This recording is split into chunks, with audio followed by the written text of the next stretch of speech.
more than 40 years of challenge and danger. In the 1940s, the Soviet blockade of West Berlin, the Allied airlift, the Soviets backed down. In the 1950s, the race for atomic weapons, the US leads, the Soviets rush to catch up. In the 1960s, confrontation again in Berlin. The Soviets build a wall. The US backs off. The Soviets put nuclear missiles in Cuba. The Soviets are forced to back down. A world away, in Vietnam, another confrontation with the communists turns into a war America cannot win. By the 1970s, the US and Soviet nuclear arsenals have become enormous. By the 1980s, destructive power to ravage the planet. And then the Cold War begins to come to an end.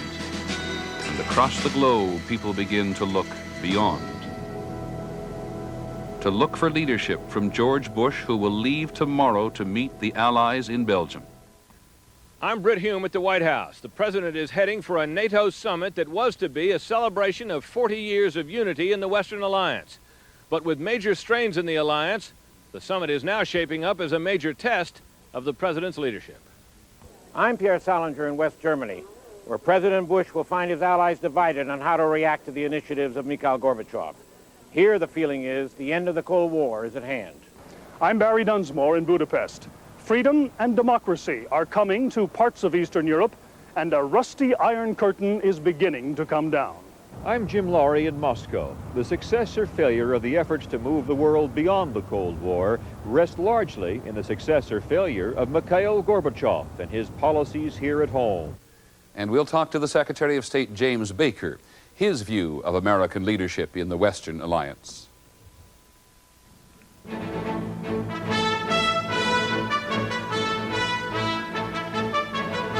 This is an ABC News special. Beyond the Cold War, the risk and the opportunity, with Peter Jennings. Good evening. We are living in astonishing times. There is such change taking place in the communist world. The sudden upheaval in China this month has been the most dramatic proof of how far people will go for political and social change. But as dramatic as China is, what is happening in the Soviet Empire is the real challenge for the United States, the one that affects us most directly because it involves the two great nuclear arsenals of the world. Tomorrow, President Bush is going off to this critical meeting of the Western Alliance at a time when millions of people believe the U.S. and the Soviet Union can finally make their way beyond the Cold War. Tonight, we're going to take a good hard look at some of the opportunities and some of the risks. There are certainly risks. Just as no one could predict what happened in China, reform in the Soviet Empire might also lead to chaos. We wouldn't be here tonight if Mikhail Gorbachev had not unlocked so many doors in his own country. And so we're going to begin at the seat of Soviet power.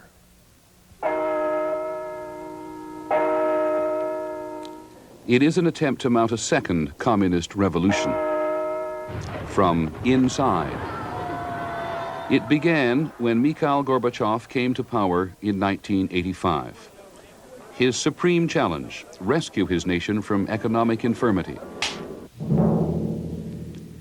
He began by repudiating Leonid Brezhnev, who'd allowed the nation to drift economically downwards towards the status of an underdeveloped country. To engage the Soviet people in that task of restructuring the economy, Gorbachev encouraged them to confront the past. He repudiated the murderous dictator Joseph Stalin and promised the Soviet workers a return to the ideals of freedom and economic justice laid down by Vladimir Lenin and Karl Marx. 5 years after it began, the Gorbachev Revolution is being felt across the great expanse of the Soviet Union.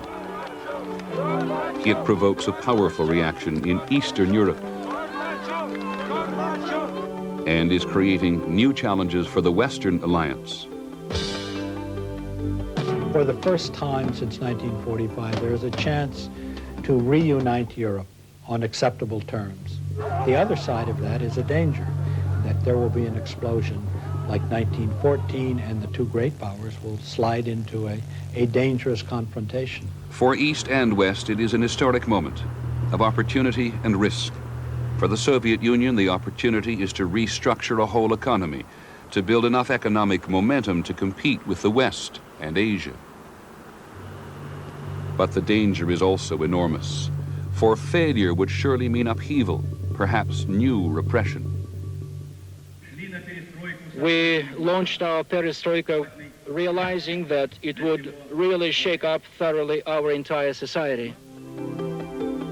The challenge begins at home, to provide a better life for 280 million people in the Soviet Union itself.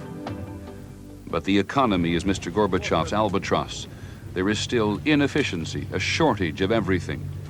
In the wake of new promise, old frustrations deepen. But many of Mr. Gorbachev's political promises have been fulfilled. There is extraordinary new freedom of the press, freedom to debate, freedom to create.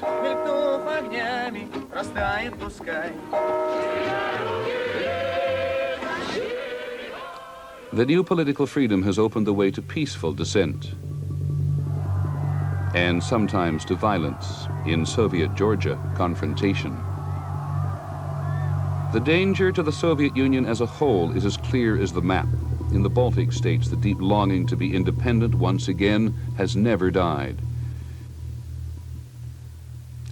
In the Ukraine, if nationalism got out of control, the very union of Soviet republics could be at risk. In Eastern Europe, the opportunity is for greater independence, the possibility that a long night of Soviet repression may be ending. Some nations are testing the limits of reform, others are resisting Mr. Gorbachev at every turn. The danger is economic instability. The satellite nations are economically weak.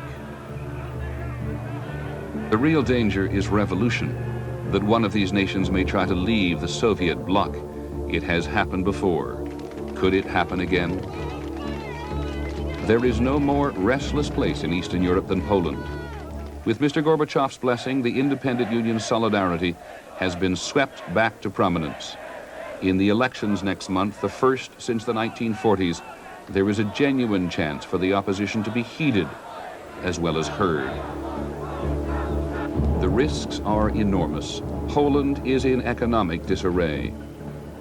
If economic chaos comes, what will happen to the new freedoms?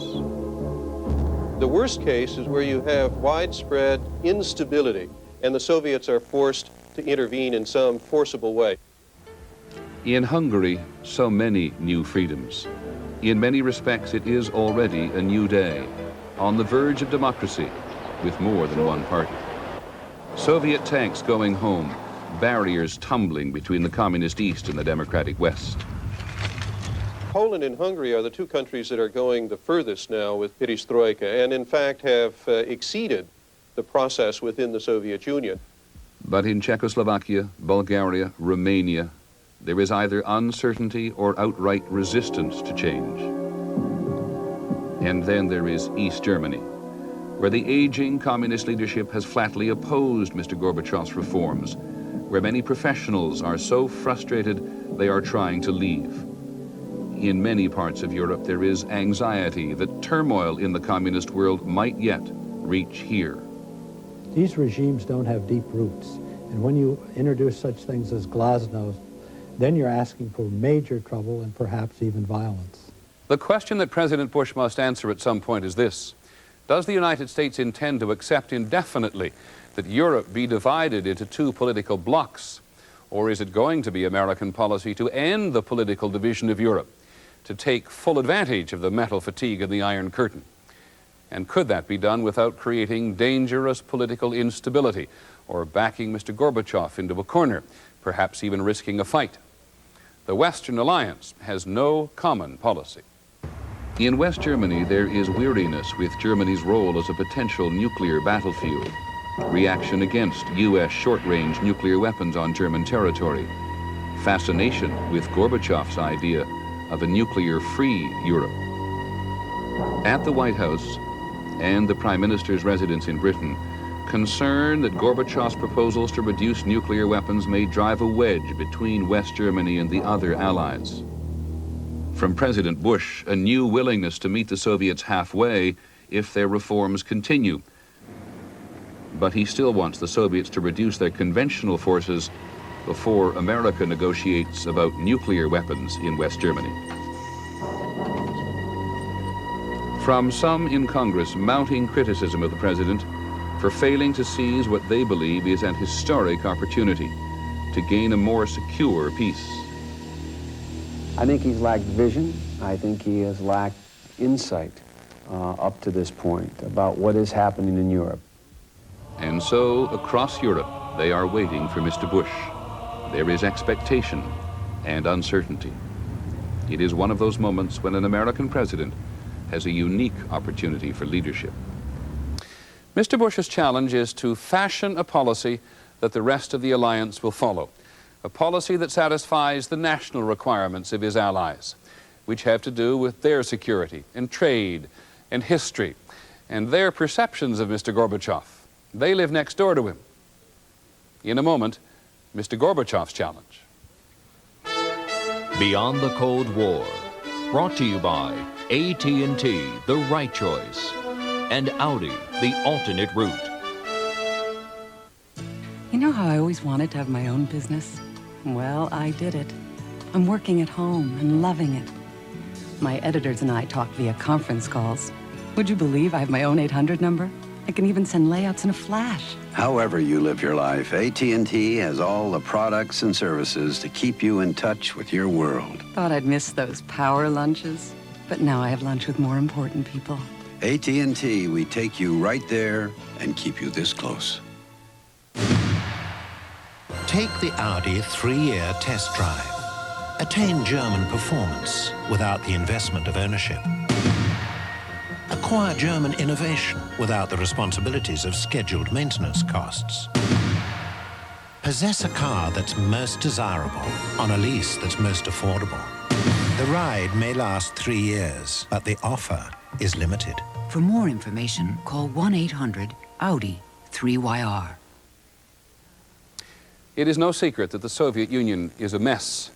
Mr. Gorbachev's determination to reform the Soviet economy was born out of necessity. And Mr. Gorbachev knows full well that unless you engage the Soviet people in this monumental effort, the Soviet Union is never again going to be more than a developing country with enormous muscles. Its role as a major power has been hard won. Soviet history from the time of Lenin has been one of struggle and setback and more struggle. The largest country in the world, still unable to meet its promise as the workers' state, more than 70 years after the communists overthrew the czars, pledging land, bread, and peace. In the 1930s, Joseph Stalin betrays the revolution's ideals to consolidate personal power. He orders massive industrialization, collective farming. In the worst of his terror, millions of Soviets die. In the 40s, Hitler's surprise attack on the Soviet Union obliges the communist East and the democratic West to fight together. 20 million more Soviets are killed. In victory, the US and the Soviets are world powers. But their wartime spheres of influence soon harden into the division of Europe. The Cold War begins. In the 50s, Stalin dies, Khrushchev emerges. In time, Khrushchev denounces Stalin and tries to introduce economic reform. Khrushchev is deposed. During the 1960s and 70s under Leonid Brezhnev, the Soviets achieved military equality with the United States, but living standards go from bad to worse. Now it is Mikhail Gorbachev's turn. Can he turn the Soviet Union around? ABC's Jim Laurie lives there.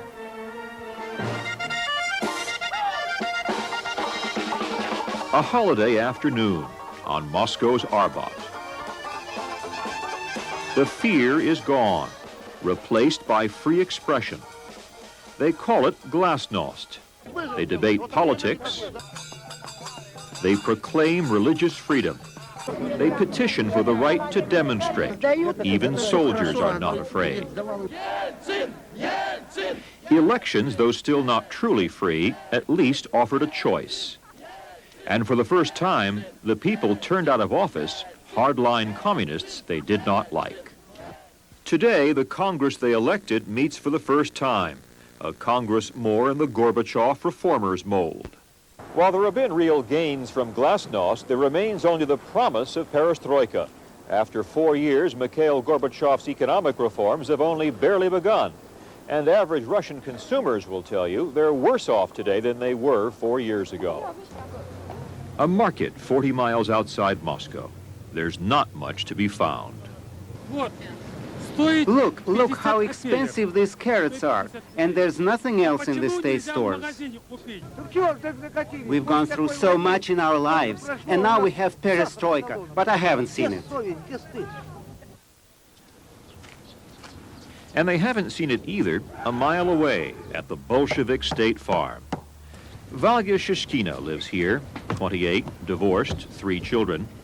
She shows us her home, a kitchen without gas, a single unheated bedroom for the entire family, windows which pop out in the wind.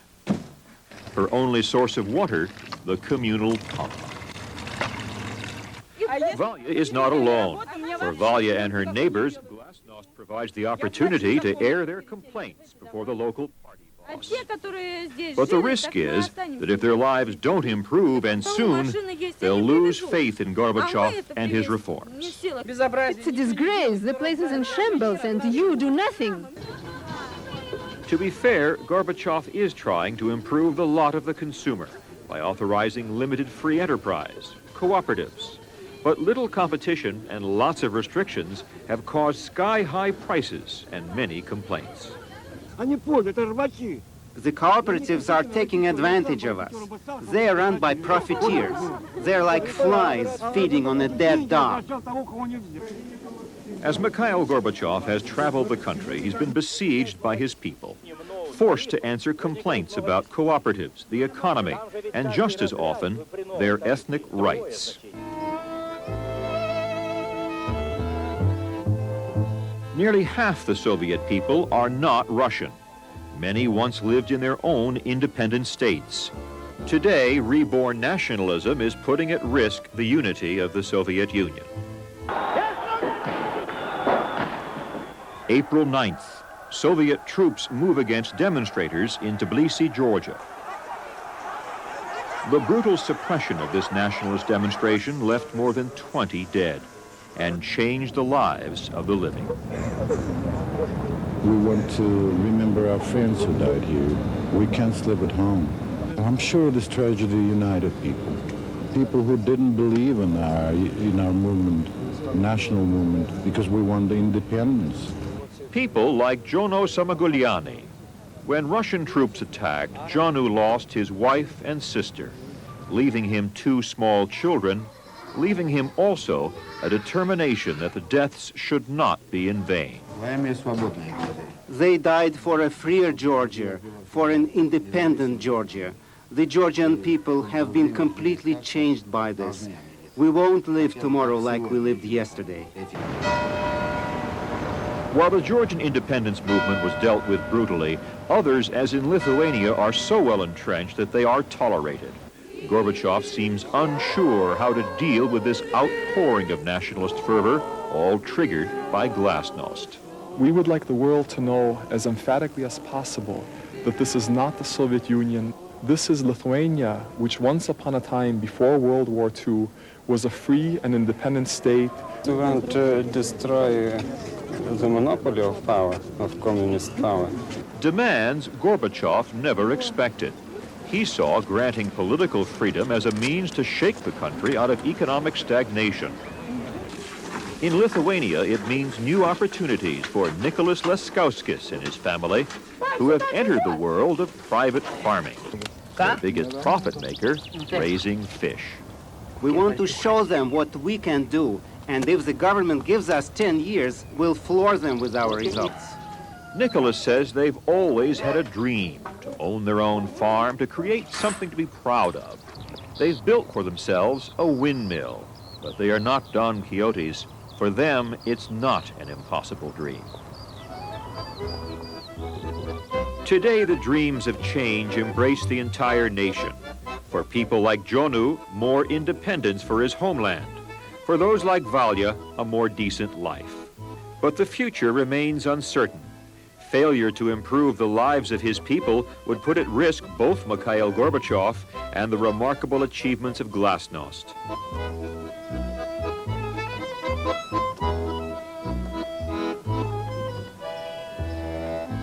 And if it works, the whole continent of Europe may never be the same. And if it doesn't work, as the whole history of Europe illustrates, revolutions do not always go according to plan. There is danger inherent in the next stage of European history. That part of Europe which the Soviets control is in turmoil, as we'll see in just a minute.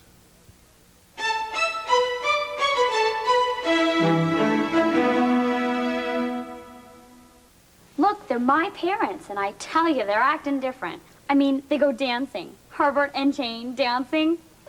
I know, Mother thinks it's fun. She wears eye makeup now. I don't know what's gotten into them. Whose is this?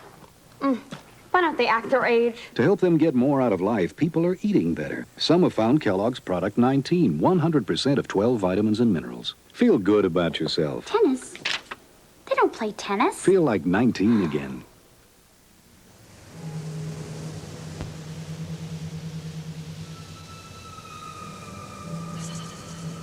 There's a tempting myth in business today. It's the siren song.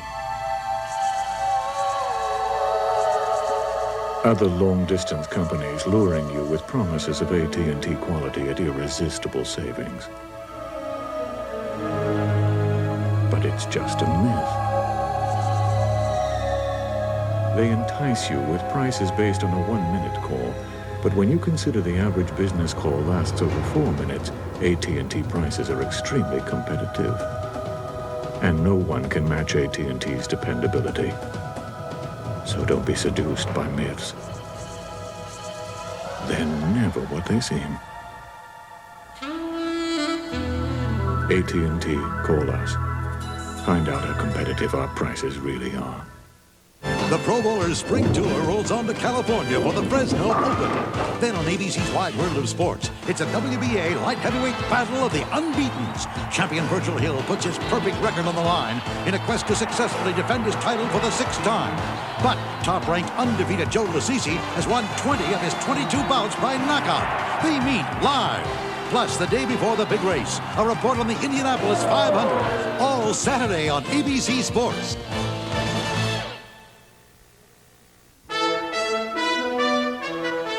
Beyond the Cold War, the risk and the opportunity continues.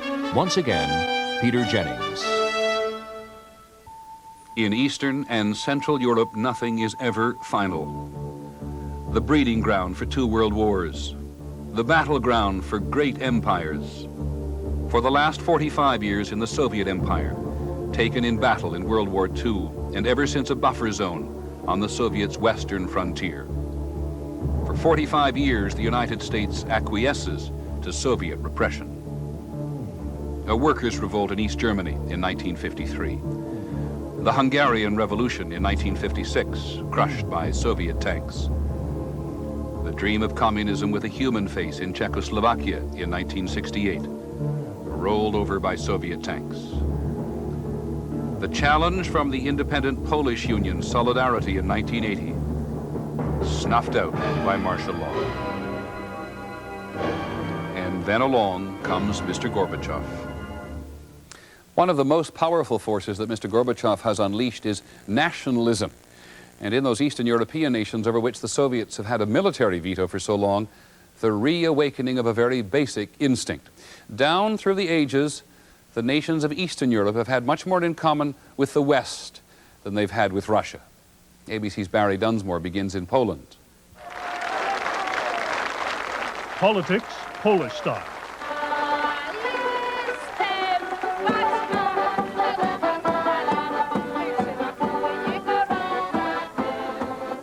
It may have the look of a Western-style election campaign, but this is no Western democracy.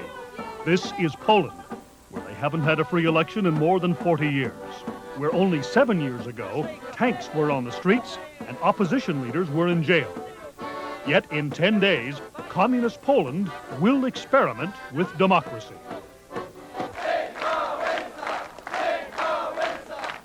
Lech Walesa, the Solidarity leader, has decided not to run personally so that he can campaign for all Solidarity candidates.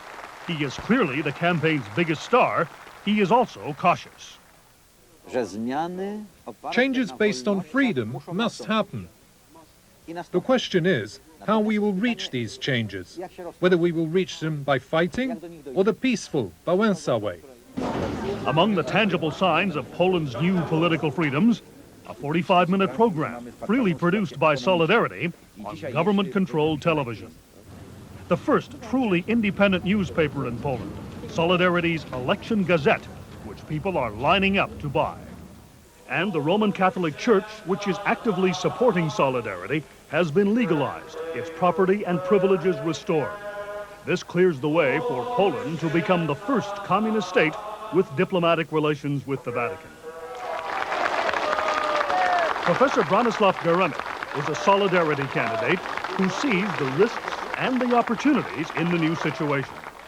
So the question is not only if the system can be reformed, but if the Communist Party can accept the political gains.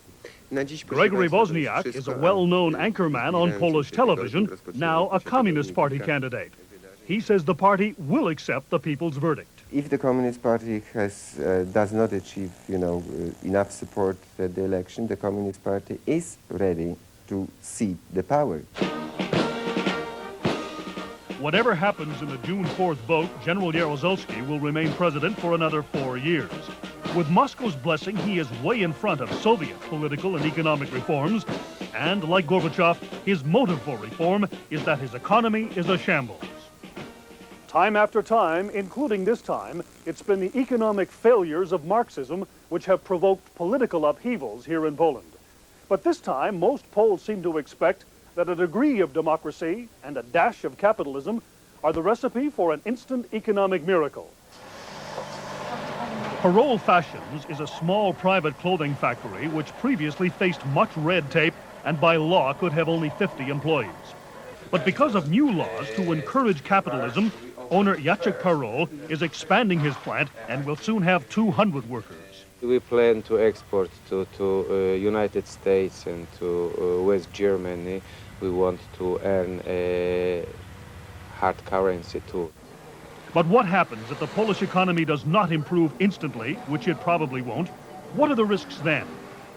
This process of democratization will be stopped by an explosion of popular unrest and by the repression of the regime forces. For now, the Soviets continue to pull troops out of the East Bloc while urging radical reforms on their satellites. Danger for all concerned is that things could get out of hand. This is true also in Hungary, which even more than Poland is literally rolling up the Iron Curtain and eagerly trying to shed its Marxist trappings. These days, Hungarians flock through their completely open border with neutral Austria, no visas, no exit permits required.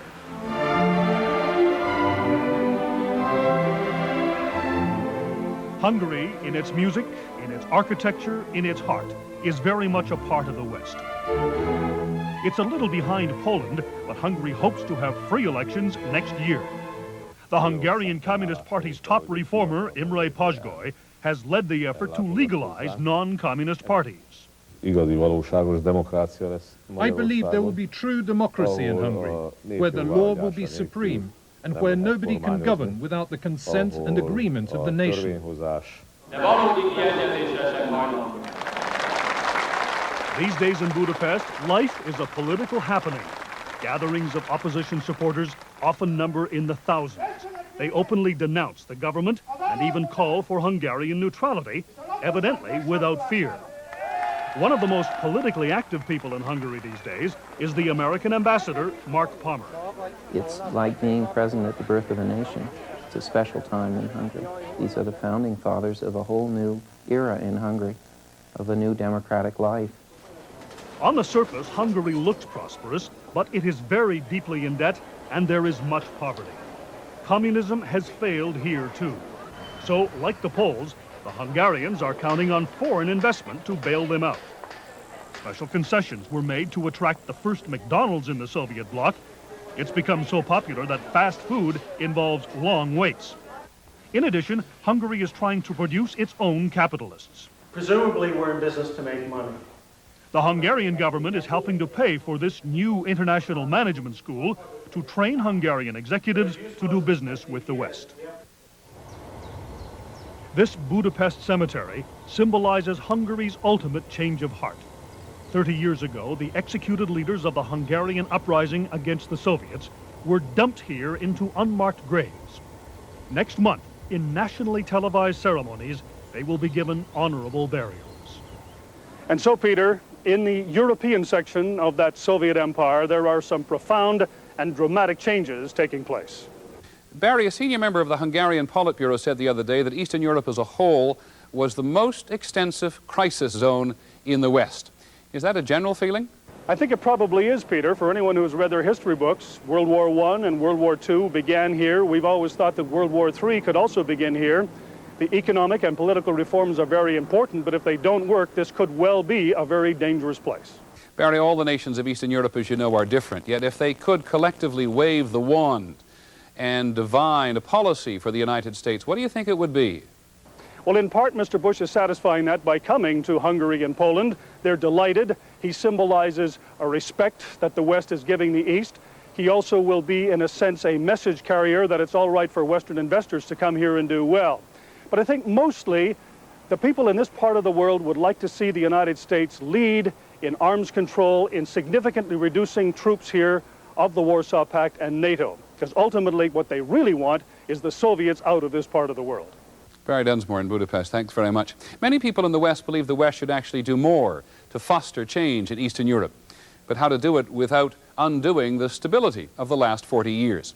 After all, when there's a political earthquake in Eastern Europe, the Berlin Wall is not going to contain it. Many people in Western Europe are now convinced that Mr. Gorbachev is a man of peace. His proposals for a nuclear-free Europe have been vigorously embraced, particularly in West Germany. Pierre Salinger is there. For 40 years, this has been the front line for the Western democracies.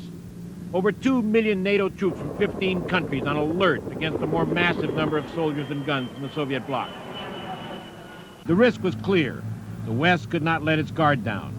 But that was before Mikhail Gorbachev. These days, when the Red Army appears on French television, it is not to intimidate, but to entertain. It goes much deeper than image. The Gorbachev approach has had a profound effect on European public opinion.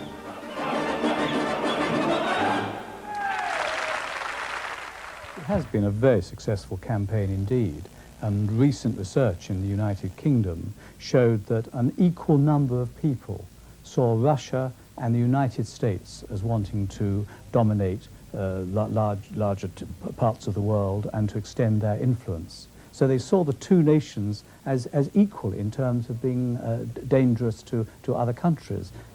And in West Germany, nearly 9 out of 10 young people think the East Bloc is no military threat and want their country to cut defense spending. There is a formidable impact on Western European public opinions, especially West Germany and Northern Europe. And there is a tendency in Europe to take Gorbachev's words as deeds. But the Berlin Wall, which for 28 years has been the symbol of the split between East and West, still stands. And the impact of Mikhail Gorbachev's massive campaign to improve the image of the Soviet Union created a bitter quarrel between the NATO allies on how to respond. The Lance nuclear missile has been the focus of the dispute. NATO has 88 of them. Each can hit a target about 80 miles away. But the Germans say the closer the missiles, the deader the Germans. That is why the conservative German Chancellor Helmut Kohl wants to start early negotiations to get rid of them. Kohl is in deep political trouble, and eliminating the missiles gains him the widest support in the country. But the United States wants to modernize with new missiles that can fly 4 times as far as the aging Lance. and is trying to impose that decision on NATO. You seem to take it for granted that once you come to a conclusion in the Security Council in Washington, D.C., everybody in Europe also automatically will have to follow suit. And many Western European countries like what Gorbachev is saying and are siding with Germany. They welcome the Soviet offers of unilateral cuts in short-range nukes, and they are troubled by the U.S. response. We agreed that we would continue to disagree agreeably for the time being with respect to this matter. But back in Washington, there was a flurry of negotiations to paper over the differences between the Allies before their summit. While NATO columns rumble through West German hamlets, reporters are invited to see Soviet tank regiments packing up to pull back from the East-West divide. May I ask you a question? We are waiting that the NATO will do such a step. No leader in the West has been more receptive to Gorbachev's changes than West German Foreign Minister Hans-Dietrich Genscher. He would not do an interview in front of our microphones, but in a broad discussion with me at his guest house, Genscher underlined his position that it is essential for the Allies to take advantage of the changes going on in Soviet policy. But he also stressed that while the unilateral Soviet troop, tank, and missile cuts were useful, they could be abandoned in the years ahead if there are not firm negotiated agreements between East and West. West Germans are tired of being buzzed by NATO aircraft. They don't see the Soviet Union as a threat anymore, and Genscher's approach appeals to them. But that approach, some experts say, also causes risk. If the Soviet Union is no danger, some people ask, why over the long term do we need to spend $150 billion a year to keep American troops in Europe? Why do we need NATO at all? It is going to be harder for NATO to hold together at a time when the face that the Soviet Union presents to the world is a smiling one than it was when it was a scowling one. That's the difficulty. That is the dilemma President Bush must face when he arrives in Europe tomorrow. On one hand, he must convince the Allies that his cautious approach to Gorbachev's initiatives is the right one. But on the other hand, he must convince the Americans that the defense of Western Europe is a prime necessity to the defense of the United States. Peter? These are not problems which will be resolved overnight when the alliance leaders sit down together in Belgium next week. The alliance needs to work out a much longer-term policy for dealing with the communist bloc, which is much less a bloc than it was a couple of years ago. Is there less need for an alliance than there was when the Soviet threat was so obvious? Before we're done tonight, we'll ask the Secretary of State, James Baker, what policy he wants in place.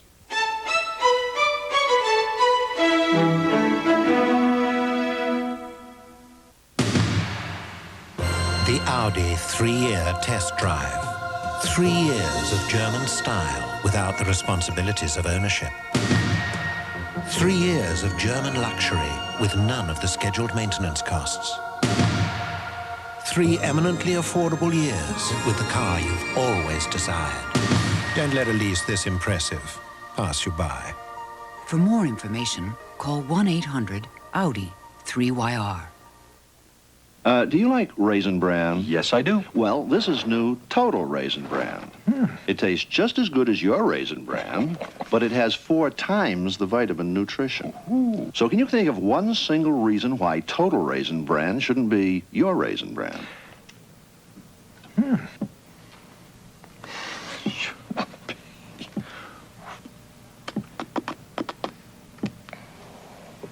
No hurry. Got plenty of time.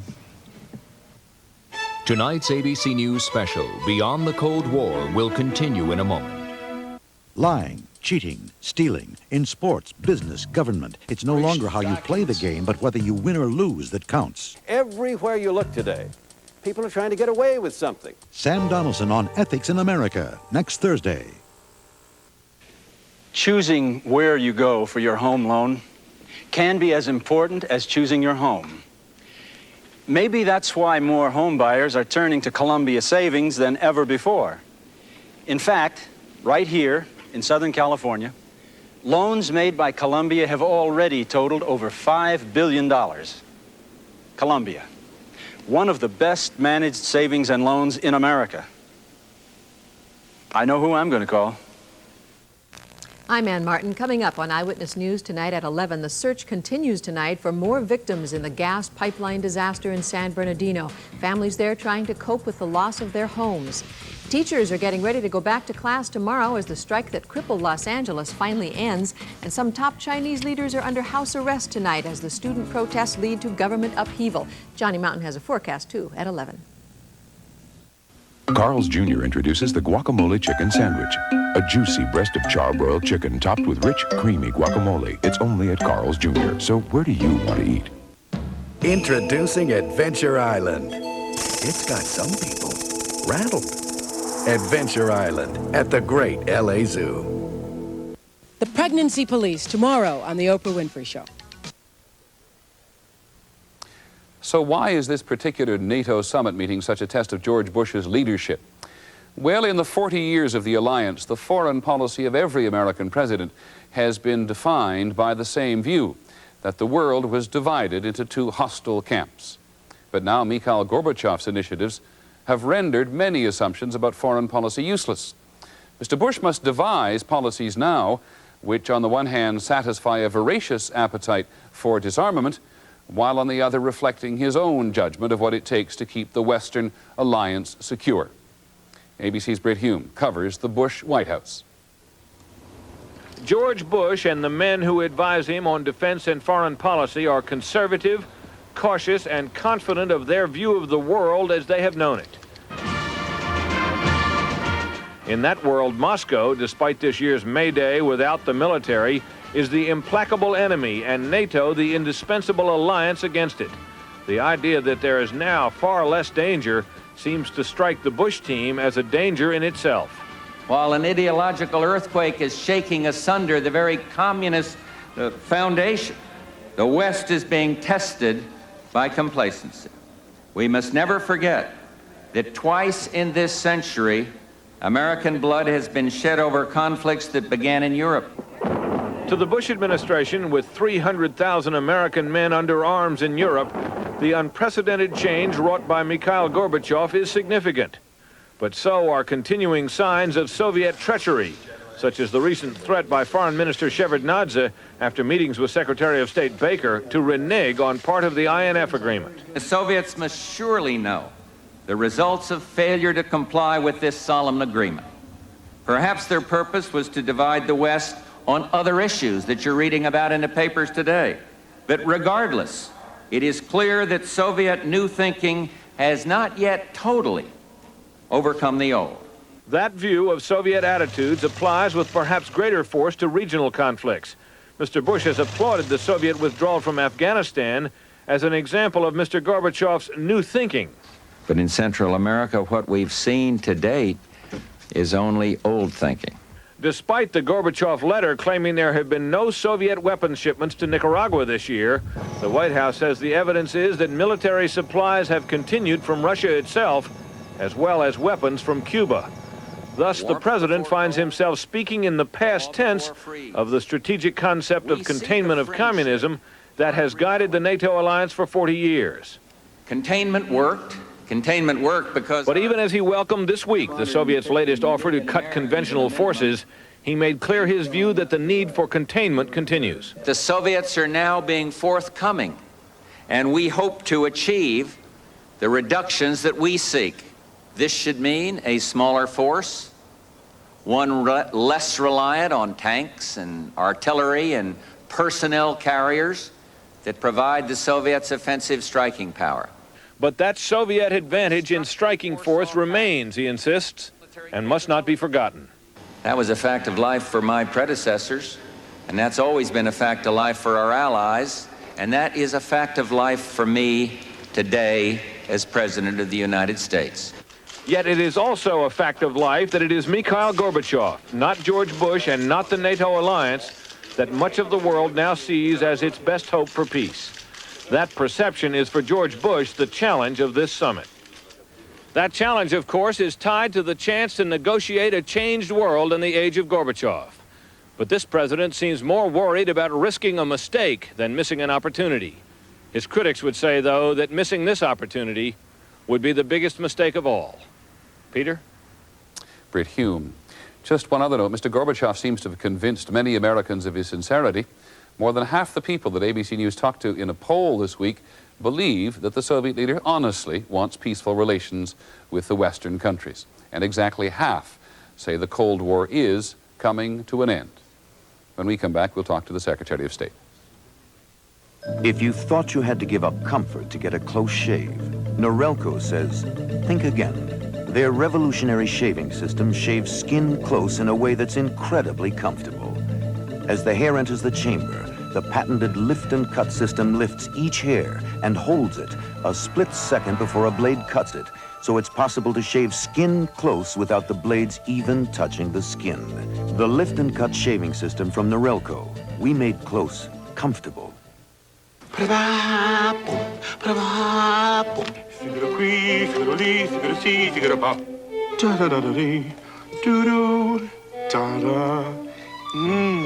I just love these Ziploc pleated bags. They hold more, and they sit up, so they're easier to fill. They're also easier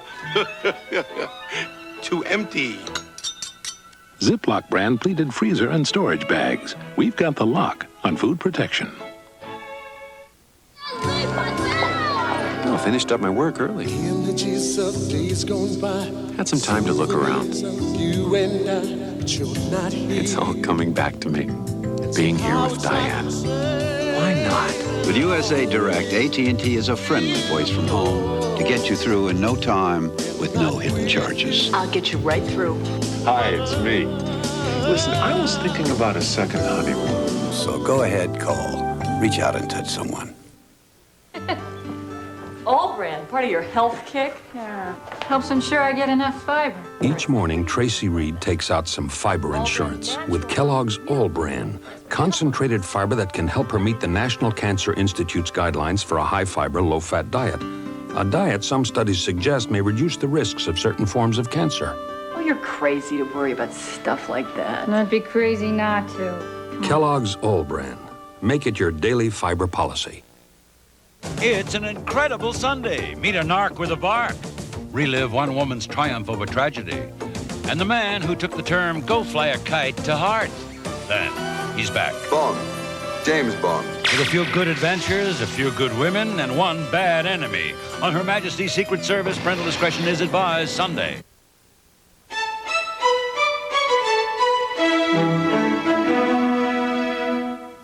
Joining us now from our studios in Washington is the Secretary of State, James Baker. Mr. Secretary, thank you for coming and helping us to understand your foreign policy today. Thank you, Peter. Can I ask you first about the Germans? If the German government is reluctant to modernize the short-range nuclear missiles, if an overwhelming number of Germans don't want nuclear weapons on German territory, who's the United States to dictate to them? Well, the United States is not dictating, and the United States has taken the position with respect to modernization that this is a decision, at least as far as production and deployment are concerned, that we would be willing to see await the end of 1991 or the start of 1992. So I think we recognize the particular position of the German government, the particular position of the German people, and we are accommodating that position. Why have we been so unhappy then with the German position? Well, it has to do with whether or not we negotiate on short-range nuclear forces before we see some sort of tangible implementation, if you will, of a conventional arms agreement. The reason we have nuclear forces in Europe, and I might point out that it's the nuclear deterrent that has kept the peace for 40 years, the reason we have those is because there is a significant imbalance in conventional armed forces. The Warsaw Pact has a big advantage over the NATO alliance, and it's only the threat or the deterrent, if you will, of short-range nuclear forces now that keeps Warsaw Pact forces from massing in a way that would permit their overwhelming superiority in numbers to overwhelm the alliance. So it's important that we maintain that deterrent. Mr. Secretary, are you and the West Germans going to reconcile your differences about short-range nuclear weapons before the NATO summit? Well, we've been hopeful for a long time that we would get the issue resolved before the summit, but I have to say to you, we've also said that it wasn't absolutely necessary to get it resolved before the summit, and rather than take a position that we didn't think was wise or prudent, we would be prepared to thrash this out at the summit. I have to say to you, I don't think it looks likely that we are going to resolve it before we get to Brussels, but we still might. Do you think you'll resolve it at the summit? Well, I think that we will. Yes, I hope we will. It's important to, I think it's important to get it behind us. I don't think it should dominate the summit because we've seen, while it's a very important issue, we've got a whole lot of other issues, I think, that are very, very important that we should talk about at the summit. Most arms control analysts that we've talked to in the United States believe that the latest Soviet proposals on conventional arms reductions are well within the NATO ballpark. Why don't you grab at them? Well, we've indicated as recently as yesterday when the details were announced that we view these positively. We think these are substantive and positive proposals. They've in effect been fleshing out the details of the general proposal they made at the beginning of the conventional arms talks in Vienna. There are still some differences between us, and we have to sort out those differences. But I think we've made it very clear that we think this is a forthcoming offer. We think it's positive, we think it's substantial, and we'll be negotiating with them seriously about this. It is suspected by many people, Mr. Secretary, that the Bush administration is motivated to some extent by fear that Mr. Gorbachev will be deposed by people who take a tougher line in the Kremlin. Well, I do believe it's prudent, and I think it's important that we don't reduce our forces prematurely. I think we should be in a position to pick up on proposals that are made. We should be in a position to counter, and we are, and we will be in a position to do that. But at the same time, while we can be flexible, we also have to be firm, because it's that firmness, Peter, and that resolve and that will that has kept the peace for 40 years. But isn't it in the Western Alliance's interest, Mr. Secretary, to take advantage of Mr. Gorbachev? Even if he were to be deposed, wouldn't we get deals from him that the Soviets would be obliged in large measure to keep? Oh, I think it is important that we take advantage of that, and I think that's, I think you will see that we will be, and I've just mentioned to you that we think this conventional proposal is very positive. We think it's substantive and substantial, and we will be responding to it substantively ourselves. And I think you'll see we will be taking advantage of these things. And I do agree with you that one might well argue that when people taste the fruits of freedom, there's no turning that back. So change in the Soviet Union, in our view, is real. It is dramatic. It is almost revolutionary, just as it is in some countries of Eastern Europe. And it's not automatic that process will be reversed, even if the General Secretary himself should not stay in office. Is it going to be the policy of the Bush administration that the Eastern European nations should free themselves from the Soviet captivity under which they've lived for 40 years? We want to see openness in Eastern Europe. We'd like to see Eastern Europe move even more than they are now toward Western values. It's Western values, after all, that has made that have been the foundation of the success of NATO. This is why NATO has been so successful and so strong for 40 years. And now we're beginning to see Eastern European nations subscribe to those Western values. We like that very much, and we would like to see an end, frankly, to the division of Eastern Europe, or I'm sorry, to the division of Europe. We'd like to see an end to the division of Europe on the basis of Western values. I have a question about Mr. Gorbachev, the personality in public relations, which I know makes the Bush administration somewhat uncomfortable.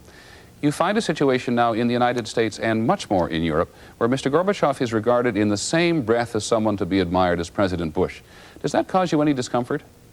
Well, it really doesn't. You know, someone asked me that question a day or so ago. They say the name that's on the lips of the students in Tiananmen Square in Beijing is Gorbachev. Doesn't that concern you? And my answer was, no, it really doesn't concern me, because those students are advocating Western values. They are protesting because they want Western values. And the people who are subscribing to Gorbamania, if you will, in Europe, are the citizens of free Europe, people who have subscribed to Western values, and we see the East now moving in our direction. So it doesn't bother us that somehow he is popular. The fact of the matter is the Soviet Union is conducting elections. They themselves are moving toward the West politically and economically. They have acknowledged that the other system is a failure. Mr. Secretary, thank you for taking the time to join us. Thank you, Peter. We'll have some final thoughts in just a moment.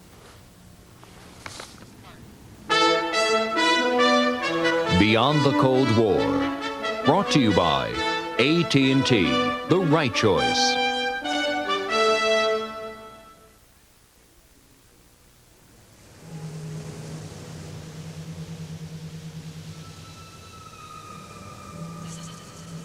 There's a tempting myth in business today. It's the siren song. Other long-distance companies luring you with promises of AT&T quality at irresistible savings.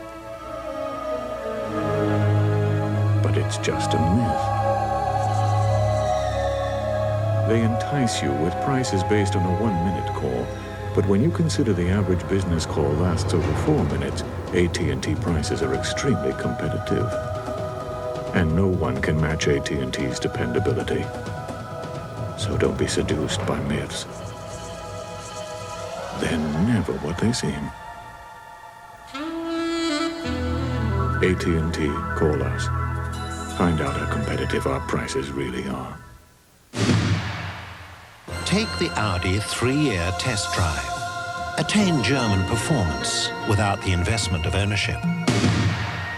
Acquire German innovation without the responsibilities of scheduled maintenance costs.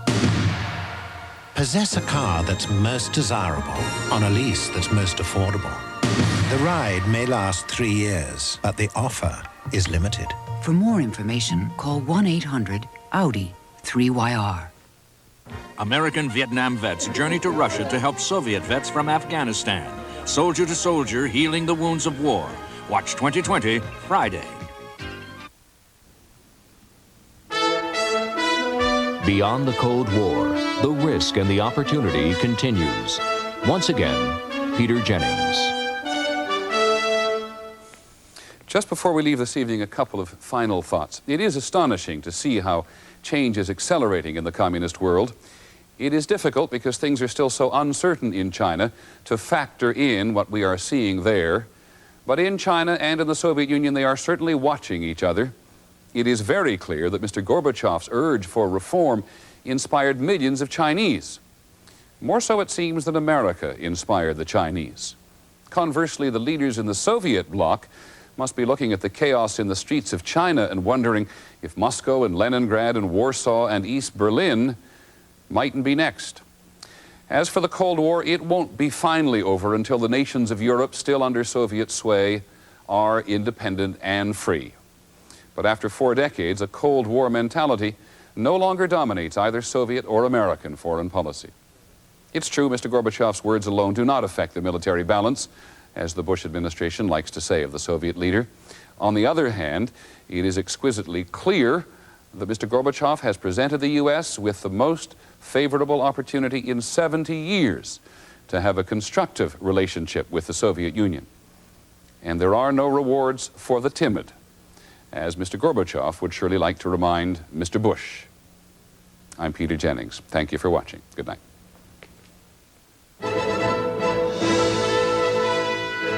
If you wish a transcript of this program, please send $4 to Beyond the Cold War.